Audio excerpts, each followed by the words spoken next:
Hi listeners, ఎలా ఉన్నారు? So finally after 2 weeks of wait, we are back with another new podcast, my dear నాన్న. సరే మరి ఇంకా టాపిక్లోకి వెళ్ళిపోదామా? ఈరోజు నాన్న గురించి కొంచెం స్పెషల్గా చెప్పాలనిపిస్తోంది. బేసిక్గా నాన్న అంటే మాకు చాలా ఇష్టం. ఎంత ఆర్గ్యూ చేసి మూతి ముడుచుకున్నా కానీ మళ్ళీ నాన్నకే వెళ్ళి అన్నీ షేర్ చేసుకుంటాం. You name as dad's little princess, నాన్న కూచి, నాన్న party or something else, we're okay with it. Husbands feel అయినా, బాయ్ ఫ్రెండ్స్ అబ్బో అన్నా, అన్నదమ్ములు ఆహా అంతుందా అన్నా, ఈ ప్రపంచంలో కూతుర్ని నాన్న అర్థం చేసుకున్నంతగా ఇంకెవ్వరు అర్థం చేసుకోలేరేమో అనిపిస్తుంది. అలా అని ఓ గారాబం ఏం చేశారు, నాన్న కదా చాలా బౌండరీసే పెడతారు. అప్పుడప్పుడు చిరాగ్గా అనిపించినా కొన్ని మారవు ఇంకా ఈ జన్మకంతే అని మన ర్యాపర్ శ్రీశోర్ అన్నట్టు నాన్నలు అంతే.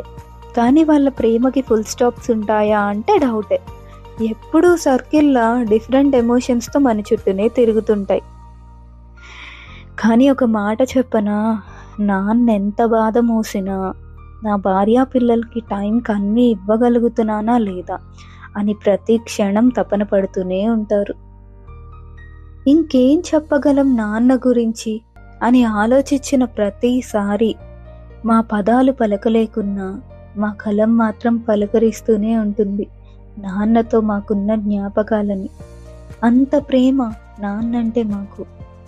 మేం కష్టాలు పడకూడదని ఇది చేయకు అది చేయకు అని కాపాడుకున్న నాన్న నుంచి కష్టాలు వచ్చినా పర్లేదు, మేమున్నాం ముందడుగు వేయండి అని ధైర్యం చెప్పిన నాన్న గురించి ఇంకెంత చెప్పినా తక్కువే అనిపిస్తుంది.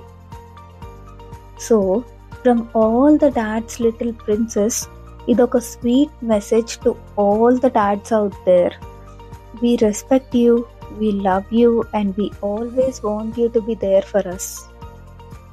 ఇదండి ఈ వారం డియర్ నాన్నలో నాన్న కూచి గురించి ఒక ఎపిసోడ్. మరి ఇంకొక ఎపిసోడ్లో తొందరలో మీ ముందుకు వచ్చేస్తాం. అంతవరకు మీరు కనుక మా ప్రీవియస్ పాడ్కాస్ట్ వినకపోతే the links are in the description. Go and listen. Until next time, stay tuned and bye-bye.